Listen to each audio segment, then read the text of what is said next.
one where we've requested clarification on the terms of reference. Now, somebody was doing some wording on some policy. No? Somebody was doing some wording for me on that. Yep. I got an email about it, so it may not have gone through. Okay, that they might actually have the answer to the question. Who wants to move this one, because it's been through 2 committees? I will. Phil, seconded Raph. Have we had some clarification of the terms of reference for the committees? Has somebody come up with some wording? Did we put an email there? For between the 2 committees? Yeah. Yeah. You know how... Yes. The 2 committees, we want to stop that from happening again. Yes, I couldn't agree more. She's got to go about that. Nice answer. Yeah, but she sent through, somebody's done the wording. It's just, it's quite difficult because most policy changes go to the strategy committee, but because this was heavily involved in pedestrian crossings and road infrastructure, we felt the ITE committee needed to have a look at it as well. So we were advised by governance to do both, but in terms of because we changed the terms of reference, that was what caught it up. So ITE had to send it through strategy and finance. Yeah. It could have easily come from the infrastructure committee to the council. Yeah. And I think what we want to achieve is that It's one or the other. Yeah. It's one or the other. Yeah, but somebody was... sorry, I raised this with someone last week, and they said they were going to try and get some wording, and I'm sure I got an email to say that wording was coming to the meeting. I haven't seen that. But in terms of... it's the strategy committee in terms of policy changes who currently has the... So basically what we want to achieve is that policy changes go through one committee only. How about we approve, so instead of request clarification on the terms of reference to the committee, so instead of that one, write a different one saying that the committee such papers will be, where there are 2 committees, where there is another committee that has a specific interest over and above the policy interest of strategy and finance, then by agreement between the chairs, the paper will go to one committee. That sounds good. Yeah. So we'll just approve the principle, and the wording of the change can be sorted. We raised this issue in relation to regulations and consents as well. Regulations and consents review the bylaws, but they don't make the bylaws policies, and they go to strategy and finance, which actually may not be the right committee for them. They might be a chaired or ITI, or actually by default it should be regs and consents, because they're the ones who do the overarching review. It's more of a detailed sort of analysis of a process and hearings that's more akin to regs and consents than strategy and finance. Strategy and finance is the overarching strategic approach. So, so maybe even it'll work. No, maybe we need to change it. Whereby agreement between the strategy and finance committee chair and the relevant committee, a paper can be referred through that committee rather than strategy and finance. I mean, that's what we're trying to say, and then that means that the chair of strategy and finance could agree with Dave on a matter, or he could agree with Phil or Andrew. Yeah, and I think that's the policy. So if we can write that into the terms of reference of all of the committees, then that solves the problem. That sounds good. Whereby agreement between the chair of strategy and finance. So, just in terms of practicality, no, that works. and the chair of another committee, that the matter be referred through that other committee, so, yeah. I haven't got the wording right, but you know what I mean.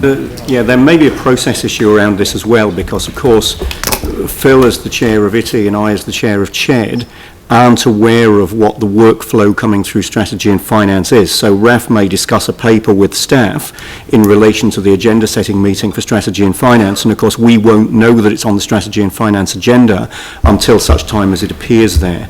So very often it could be that there's a paper that ends up at strategy and finance which may more appropriately have gone to CHED or ITI, and the point at which that would be picked up would be the agenda setting meeting that of course RAF's party to, but that Phil and I aren't, in respect of strategy and finance. But we can do that on SOS. We can do that at Strategic Oversight Subcommittee. The place, I think, to resolve those is those preliminary meetings with the board chairs and principal advisors, those informal meetings. Yeah. Then hopefully those, but we'll need to be aware we of had exactly that discussion about an item, drone policy, which we're required by law to do. I mean, I don't want to pass a drone bylaw any more than anything else, but we're required by law to pass one. Well, why should it go to strategy and finance? It's not strategic, it's not financial, it's actually boring regulation that we've been required to do. It should go to David. So I think the point I'm making is a lot of this requires RAF probably to identify things that are on his agenda setting agenda that might appropriately go elsewhere. Yeah, we meet, the chair and deputy meet with the staff for agenda setting meetings. So we could do that. I'm happy to pick up the Monday. With like a lesser amount of items on my agenda. Sorry? I'm always happy to refer papers to other committees. Yeah. But with this resolution, we could refer the drone one straight to David's committee. Right, that's good. And I think too, Madam Chair, that the staff can make you as elected members aware that this is coming up. Yeah. So. But that should happen at SOS. Yeah. At Strategic Oversight Subcommittee, where all the chairs are present, it can be, staff can alert us to any of these sorts of papers coming up. Yeah. Because we don't want to get into the situation where we've got two bits of advice, and I mean,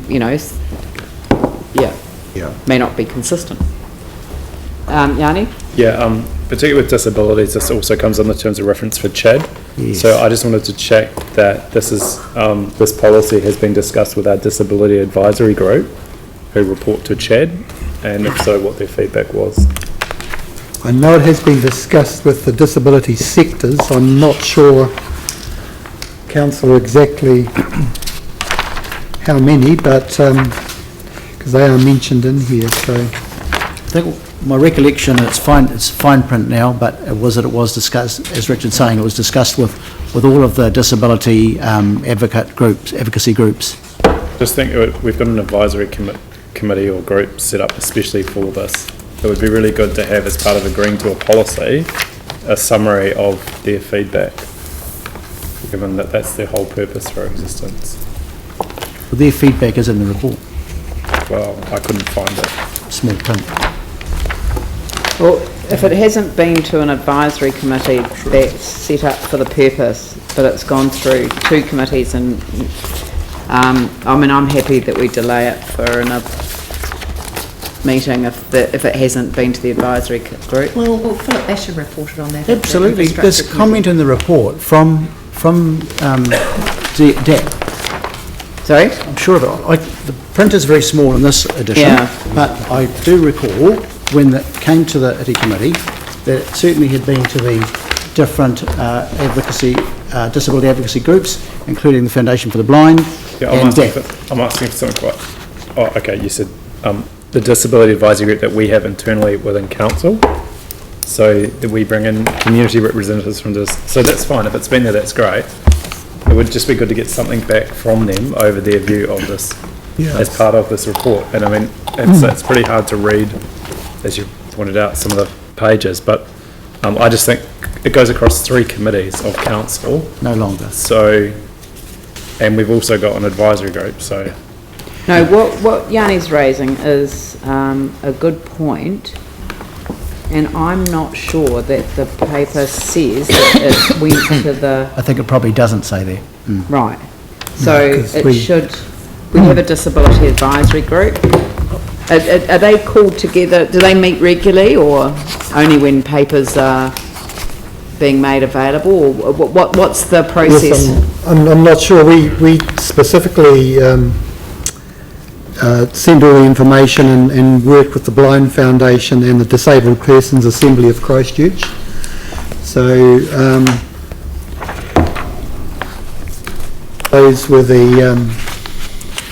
those were our key organisations who have been over the document. I don't, And it did because I have- don't know what the advisory group, I mean, how often it meets and, no, Can I just suggest we hold it over for 5 minutes and get Philip Basher to, because he reported on all of this at the infrastructure committee. We could, but he's in England, so... We also have a disability advisor who would probably be able to answer whether they'd seen it or had it as well. Yeah, good try. yeah, but maybe they haven't, so, you know, I mean, look, I'll come back to it. Can you see if you can find out before the meeting ends, which is not very far away. The next item is item number